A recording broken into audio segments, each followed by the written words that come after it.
defending the free market and making the moral case for capitalism. The Justin Moore Show.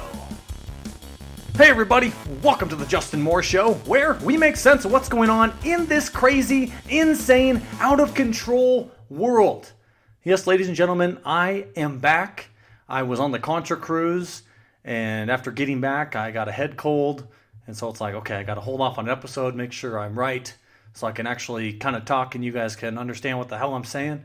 So yes, I'm back here, and then I decided, okay, I better just wait for this new episode until the elections come out. Maybe I'll tie that in.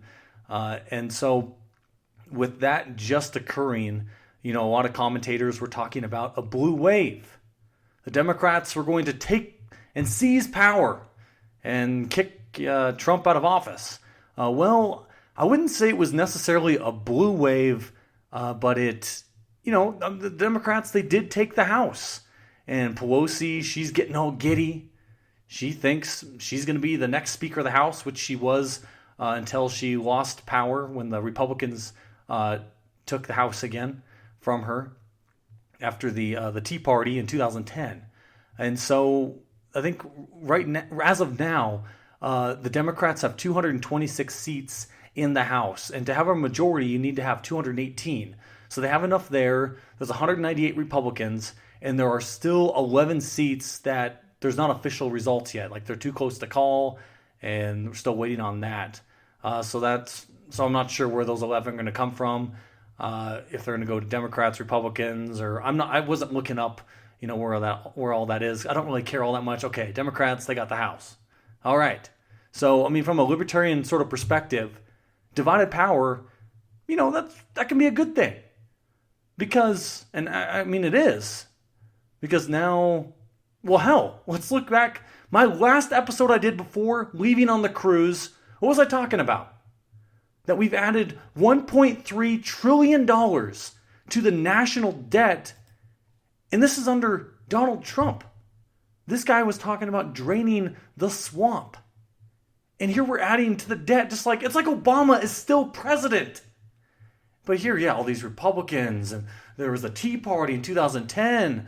Oh my gosh, all this out of control government spending, this is crazy. But it continues. It doesn't matter if it's a Republican or a Democrat in office. So now here we are, we have a Democrat House, but in the Senate, the Republicans they've picked up 2 seats so far. There could be a few more depending on the few remaining races there, undecided. So now, look, the Republicans, they weren't trying to cut spending. They've just been acting like drunken Democrats. And so here they are. Now they're going to have to fight over things, maybe because of politics. Maybe Republicans actually start to want to cut spending because they're like, oh gosh, we got to act like we're different than the Democrats. Because now they're going to be fighting with the Democrats. And so, if things don't get done, typically from a libertarian point of view, that's a good thing, because anything that is and that gets done, it's typically bad. It means there's more government programs. Under Obama, when he became president, he had a super majority. The Democrats had 60 seats in the Senate, veto proof. And then they had the House. So they got through Obamacare. They got through Frank Dodd. They got through all this crap that we're stuck with now. And Republicans, they're campaigning on getting rid of all this stuff, and we still haven't got rid of it. The Republicans, they had 2 years under Trump to try to repeal Obamacare. Did not happen. I don't see no wall. So, whatever. I don't care. I will say in my state of Montana, I'm upset that John Tester got reelected. It's like, what the hell? Man, I thought Tester, he would get out of there. He's a Democrat. Montana's typically it's a pretty Republican state. Our lone congressman, Giaforte, he did get reelected and he's a Republican. John Tester, he just ran for his 3rd term and just squeaked it out. And I don't know. I don't know how he survived. Here, Trump, he came to Montana 5 times campaigning on behalf of Rosendale, who was running against John Tester. And he was also, and while Trump was here, he's like, okay, might as well do a little event for Giaforte. So there are these big Republican sort of gatherings, and I talked to you guys, and I went to one of the rallies here a few months ago. I mean, the energy level at those events was huge, and the turnout in Montana was huge. It's for a midterm election. We had turnout, I think it was close to 70%. For presidential election years, I think our turnout's around 74%. And typically for midterms, it's low, mid-50s. So people turned out on both the Democrat side and the Republican side. But the Democrats still managed to get Tester reelected. And I'm looking at the results. So there's the House, our Congressman, Gianforte.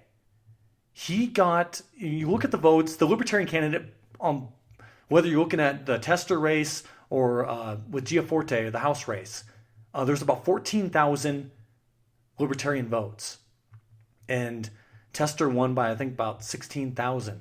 But if you look, the difference between the vote totals for the Republicans and the Democrats, like there's just the Republicans that voted to keep the Republican in office, there was like 16,000 more that just didn't vote for the Senate race. Like that doesn't make any sense to me at all. So, and actually, no, I screwed up earlier there. I think Tester won by, I want to say 20,000 votes, which came down to, it was like 2% of the vote total. But here, 16,000 votes weren't there. Like, so people voted for the House and just like, okay, no, I'm not going to vote for the Senate race. Like, that doesn't make any sense to me. So I don't know how the hell that happened. It doesn't make any sense. And actually, Rosendale for the Senate, he was in the lead. I was looking at the results overnight when I woke up. Rosendale was ahead by about 3,000 votes. But the counties remaining to be counted, there was like Missoula, which is, basically the strong Democratic, I kind of said that in a screwed up way. The Democratic strongholds, like Missoula, Great Falls, Butte, those weren't in yet. So I'm thinking, oh crap, Tester's going to win because they're voting for Tester 60% to Rosendale's like 30%. Well, sure as hell, he pulled out the win. But I don't know. It just, something seems a little fishy. Yeah, sure, maybe, I don't know. It baffles my mind that Tester's able to still hold on to his seat. So anyway, guys, I didn't want to talk too much about the election here because I'm scrolling through. It's like, oh, what should I talk about? I don't know if I want to spend the whole episode talking about the election. So I found a piece here I'm going to tie in. And actually, at some point here, I need to tie in with the Contra cruise that I was just on. It was an amazing time. Actually, hell, this will work perfect here now. So when we left for the Contra cruise, it was out of San Diego. And that's my first time being in San Diego. Man, the weather was perfect. And I got there a few days before. I'm scoping things out. I'm walking around the sidewalk. As I'm walking along the sidewalk, I look over. I see these little scooter things in the grass. I'm like, what the hell is this? And they say bird on the side. Now, me, I'm a country boy, Montana. I don't see this big city stuff, okay? So here's these bird scooters, and I look up about it. I download the app, and I was going to try to drive one while I was there, but I never did. Apparently, you need to put your driver's license information in and stuff.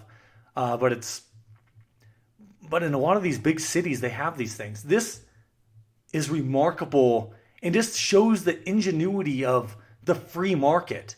And that's what I want to really tie in with this show. This episode today is talking about these electric scooters with companies like Bird and the other companies called Lime, where there's cities banning these scooters. Now, the way it works is that these scooters, the company provides the scooters. They're sitting along sidewalks. You see a little cluster here, a little cluster there. And once you have the app, you use the app to unlock a scooter, and it costs you $1 to unlock it. And then it's 15 cents a minute after. You need to use this thing. I think they go like 15 miles an hour.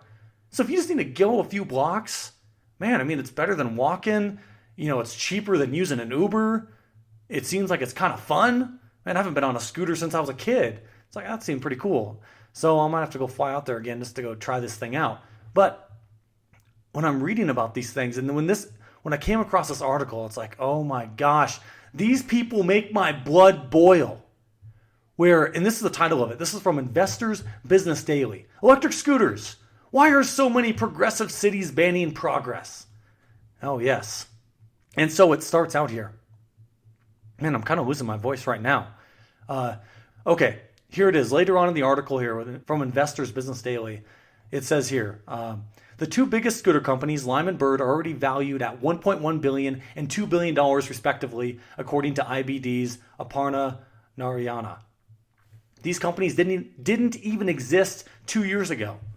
By 2020, CB Insights expects the bike sharing and scooter sharing market to reach $6 billion, Narayana notes.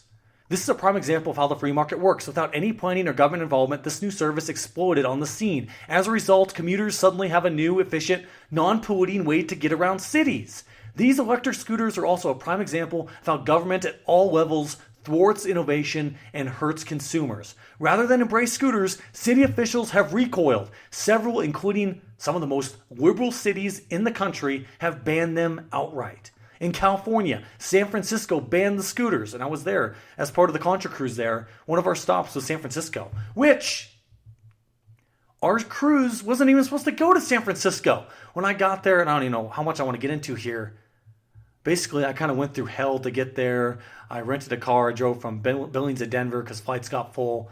And as I'm driving, I got the car super cheap, $17 for a one-way drop to drive 500 miles. Like, that was an amazing deal. Well, I didn't take out insurance on the car. And as I'm leaving and heading right outside of Casper, it's a construction zone. There's a semi in front of me. He throws a rock up. I get a chip in the windshield. And I'm just thinking, this is halfway through my journey here. It's like, oh, son of a gun. Why didn't I take out the insurance? And typically I don't, because there is insurance with credit cards and that sort of thing. So I'm still not sure how much they're going to cover. But I think the insurance was so cheap with the going through the rental company. I should have just done it. I think it was like $10. So I'm kicking myself for not doing that. But here's what happened. I got that chip on the windshield. It's right above where the steering column is. And when I took it back to the rental company, and when I arrived in Denver, I'm like, oh yeah, by the way, I got a chip on the windshield. And they look at it. It's like, oh, well, Colorado state law says if the chip is on the driver's side, you got to replace the whole windshield due to, when they go to fill in the chip, the way that light comes in when you're driving at night, it can hurt the driver's vision. So you have to replace the whole windshield. I'm thinking, son of a gun. I got to replace a whole windshield for a chip? And here I am thinking I had such an amazing deal with the car rental. So I'm going to have to wait to get back on that. Then once I get to the airport in Denver, I'm waiting for my plane. I'm looking at, okay, where's this plane coming from? And it's like, oh, it's going to be delayed. Okay, where is this plane at? Oh, it's in Billings. So where I drove from, the plane was stuck there due to mechanical issues, and it was delayed several hours. And that's the plane I'm waiting on to go to San Diego. It's like, oh gosh, this is very bad luck. I probably should just go back home, not worry about going on the cruise, because the boat will probably sink. So I was thinking, it's like, dang, I really shouldn't go. It was one bad luck scenario after another. And then they ended up, they switched planes. We got a different one coming in. So actually, I basically arrived just a few minutes late. So it wasn't bad.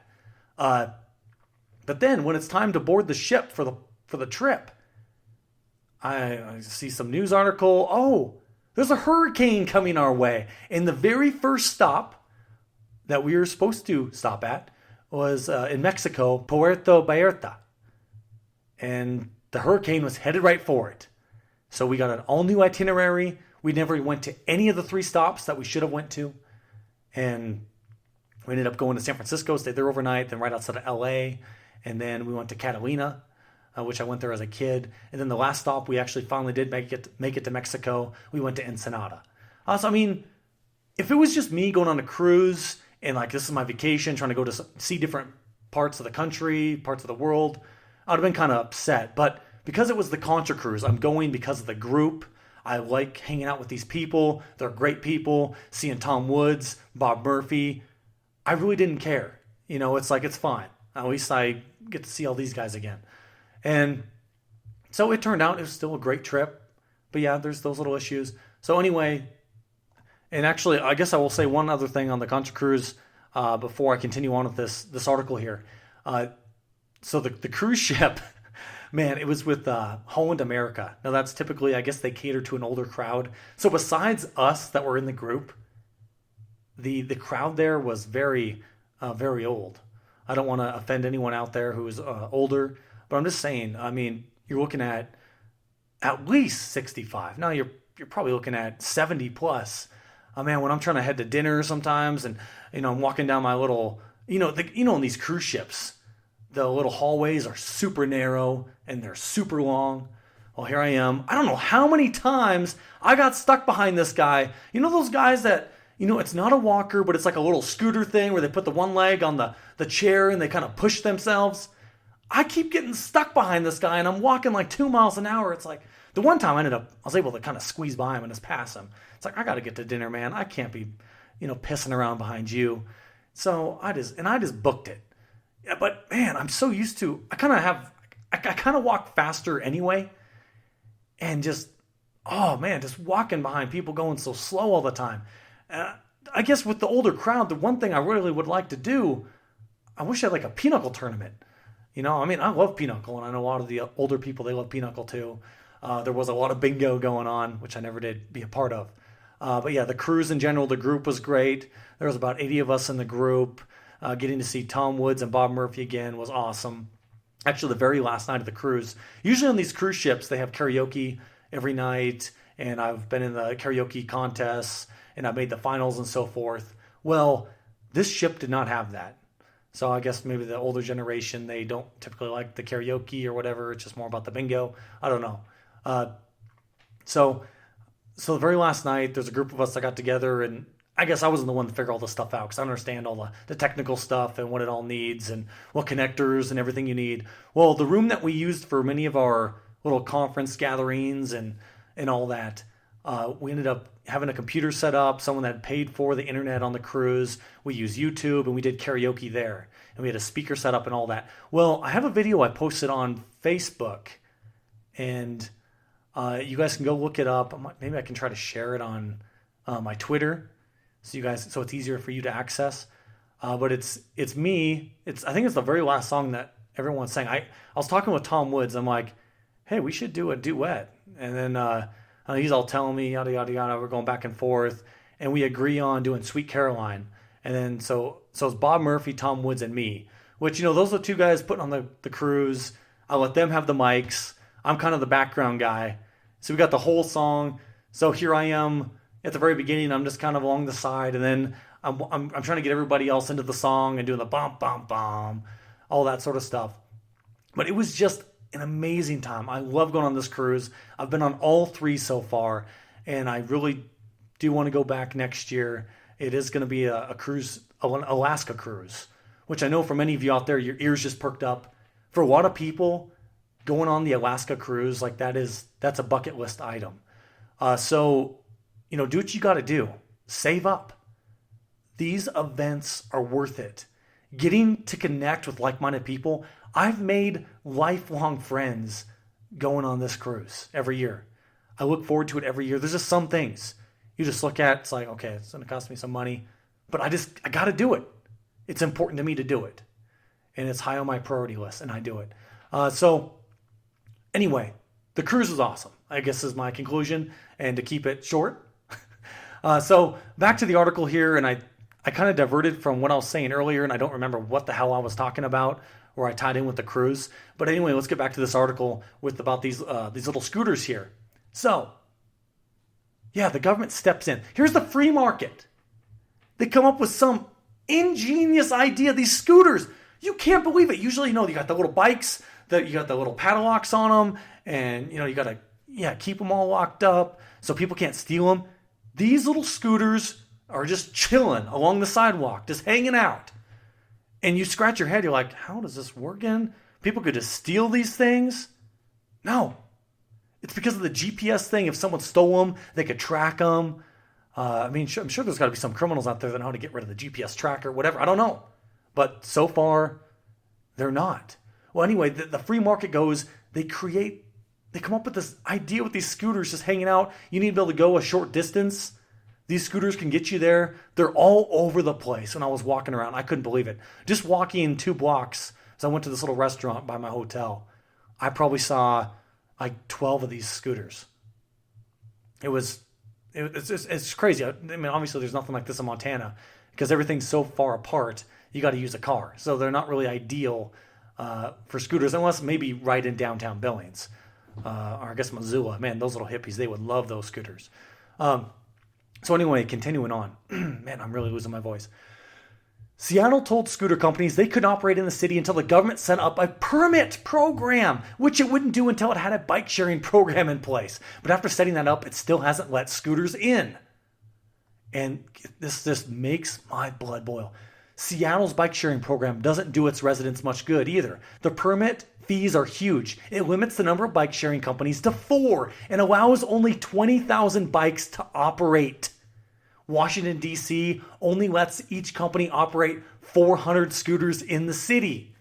This is the same sort of reactionary approach the government took to innovators like Uber and Airbnb. Yeah, they're exactly right. When I went to Freedom Fest 2 years ago, Uber was banned in Vegas. They hadn't been approved yet. And, the taxi, they're trying to protect the taxi drivers and so forth. The government is always getting in the way of progress. How many of you have ridden in Uber? Uber is cheaper than a taxi. It's more reliable than a taxi. You can see exactly what you're going to be charged right on the app before you get in the car. With a taxi, you just see it starts at like the $3.50. It goes, and if you're waiting in traffic, it keeps ticking up and up and up. You're just thinking there, come on, light, turn green. I don't want to pay any more to this guy. The free market makes things cheaper, makes things more convenient, having a driver at your fingertips. And the government steps in the way. And here these guys are, the same ones who say they're all about the poor, the middle class, the average dude or gal. But they step in the way of this stuff. Oh no, we can't do that. And here, when I just read there, how in Seattle, in Washington, D.C., they want to limit the amount of scooters to 400. Why does the government need to limit the number of scooters? Does that make any freaking sense at all? If you are the company Bird and you have I was ready to cuss. You have a crap load of scooters out there and it's like, man, these scooters, this one's been out there for a few months and nobody's driving this thing. Well, as a company, I'll scratch my head. Okay, maybe we have too many scooters. Well, obviously there's not that many people that are really utilizing them right now. They're taking advantage of the metro, whatever. Okay. Let's reduce the number of scooters. We can probably use them in a different city, and you're going to move resources to where they're most efficiently allocated. That's what happens in the free market. You don't need the government to limit the number of scooters. If they're losing money on scooters because people aren't using them, the company will adjust. Gosh, this stuff irritates the hell out of me. And I have an article here. I don't know if I'll get to it. I'm almost done with this one. But it's an article from Raleigh. And it's the same sort of stuff. The government thinks they're being so freaking smart. Here we are. Let's just hurry and finish this one up. Okay. No, that's it. That's all I want to read from that article. So yeah. Well, now let's go to this article here from Raleigh. So they also want to limit the number of scooters out there. And in Raleigh, the city council member, this Dickie Thompson, the city council voted to increase. And right now in Raleigh, they had a fee of $150 per scooter. They upped it to $300 per scooter. So I'm guessing from the company's perspective, they're probably really going to be losing money. It probably takes a crap load of rides to even break even on these things. So they're probably going to pull a lot of scooters off the streets because of that. And, okay, I'm trying to look at this article right now where I want to jump in and start reading. Okay, the rules also limit the number of scooters that will be permitted within the city. The total cap is 1,500 scooters with a 500 cap per company. Bird has 1,300 scooters in use, while Lime has about 250 in operation. If both companies agree to the rules and put out the max allowed scooters, it would result in more than $300,000 for the city. Okay, and I also should say about these scooters. So you ask yourself, okay, these electrically run scooters, so the company provides them. They lay them out on the sidewalks, but they have to be charged, right? Well, here's more of the genius in the free market at work. And I saw this when I was walking in San Diego. I was out super early, or I don't remember when the hell it was. I see this truck, and there's a guy walking alongside. So there's two people working together, loading up. They probably have 50 scooters in the back of their pickup. And they have an incentive to go charge these scooters. Because these guys are called either like chargers or they're juicers. They'll go and they get paid by the company between $5 and $20 for charging these scooters up. So can you guys believe the genius here? So it's not even the company that has to go charge the scooters. It's people. It's like with Bitcoin. There's the miners. Here's these little juicer guys running around. Okay, yep. It's getting nighttime. These people aren't going to run these scooters at night. Let's load them up. Let's get them charged. Let's have them back out and have them out in the streets to use very early in the morning, because obviously you don't want to deal with, rush hour traffic. So all these incentives, like this stuff is so genius. And here are these same people we have to argue with. Oh no, we need to have the government do this. We need to have the government do that. No, we can't trust the free market with that.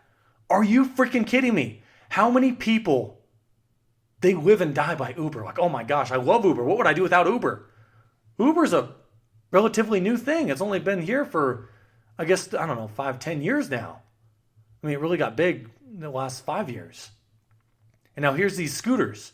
Didn't even exist 2 years ago.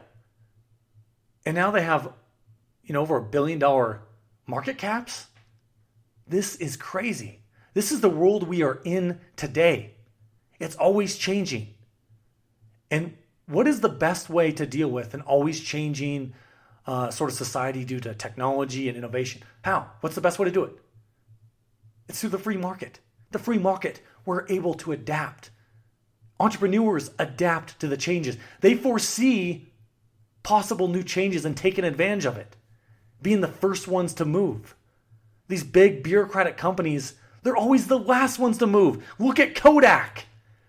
Prior to digital cameras, the biggest name, when you say camera, you say Kodak. You think Kodak. That's all you could think about. All these liberals talking about, oh my gosh, monopolies. We got to control these monopolies. Kodak doesn't exist anymore. Kodak didn't move when they saw digital cameras in that revolution. No.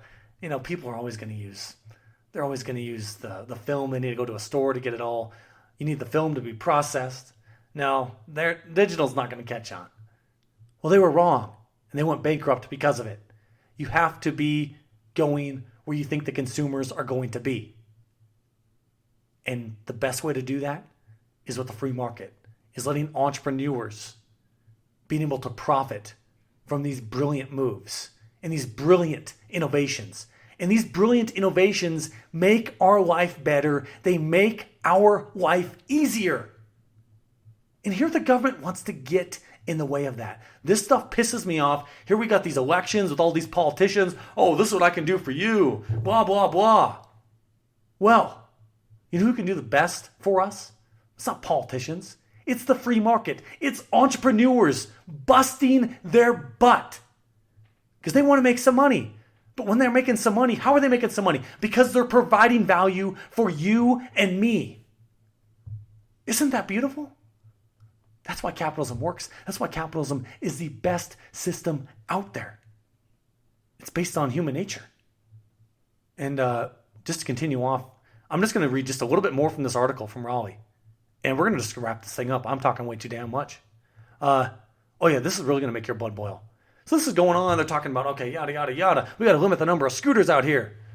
And so here in Raleigh, I'm reading this article. I'm just shaking my head. So these brilliant city councilmen in Raleigh, if they're looking at, okay, we got to determine what's the right number of scooters that should be in our city. And they're looking at, okay, if scooters, if they receive less than 3 rides per day, then they should be removed. What the hell? As I said earlier, the company will determine if they're not making money because they have too many damn scooters out there, they're going to pull them out themselves and they're going to put them in some other city where they'll be utilized. This is so stupid. And then, so the council agreed they're going to change the hours of when scooters can be dropped off from 6 a.m. to 5 a.m. Oh, wow. Thank you so much, guys. And the rules also require the scooter companies to have a local employee who would be required to move scooters within 2 hours at the city's request. Oh, my gosh. The draft agreement with scooter companies prevented scooters from being parked on streets that didn't have sidewalks, but that was amended to allow the scooters to be parked within 2 feet of the curb.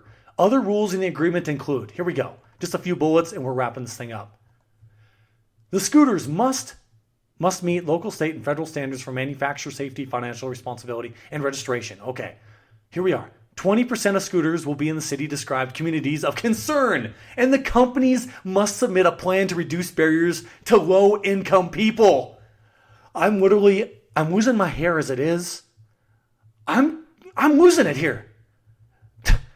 20% of scooters will be in city-described communities of concern, so you can reduce barriers to low-income people. Who is the biggest barrier to low-income people? It's the government. It's these pieces of crap city council limiting the number of scooters, limiting the number of competitors out there, competitor companies. Competition is a great thing. Competition is what brings down prices. Oh my gosh, I'm just getting so irritated. Let's continue on. Next bullet. Barring scooters from being parked on sidewalks that are less than 5 feet width, within 100 feet of any school zone in areas that interfere with building access, bus zones and public benches and driveways, and curb ramps. Okay, here's another bullet. Companies not putting out more than 4 scooters on a block face. Here we are again. The government, these central planners. Oh no, you can only have 4 per block. We've determined this is the right amount. This is so idiotic. Next bullet. Sharing company issued customer surveys, wrecks, maintenance, vehicle locations, and parking within the city. So you don't think a company is going to maintain and make sure their little scooters are safe? You need the government to make sure that they're safe. And the last of these pathetic bullets from this stupid agreement in Raleigh. The scooters having a unique ID number that law enforcement officers can use and no riding on sidewalk on the scooters. Okay, so yeah, you can't use these scooters on sidewalks. You got to use bike lanes on a lot of these companies, and you got to go by all the rules of cars and so forth. These scooters are so damn small. What the hell? What's wrong with freaking using a sidewalk? When I was walking in San Diego going to that restaurant, I didn't see anyone walking on the sidewalk. Like, what the hell? What's it matter? So I just want to wrap it up there. So what am I concluding here? What I'm concluding here in this episode, the Contra Cruise is awesome. The election, well, all these politicians, they just piss me off anyway. And these electric scooters, they're such a brilliant, amazing idea. And here the government's getting in the way and they're thinking they're going to protect the people. And they want to provide these right regulations to make it so the poor can access them. Well, when it costs $1 to unlock it and 15 cents a minute, that's pretty damn affordable, isn't it? If you're a poor person and you need to go a long way, that's sure as hell cheaper than an Uber, isn't it? I'm just so pissed off with the government getting in the way of progress, preventing the free market from functioning. No, don't get me wrong. The free market, despite all these government regulations, the free market is always cranking out alternatives like these scooters, like Uber, like Lyft. But the government wants to ban them.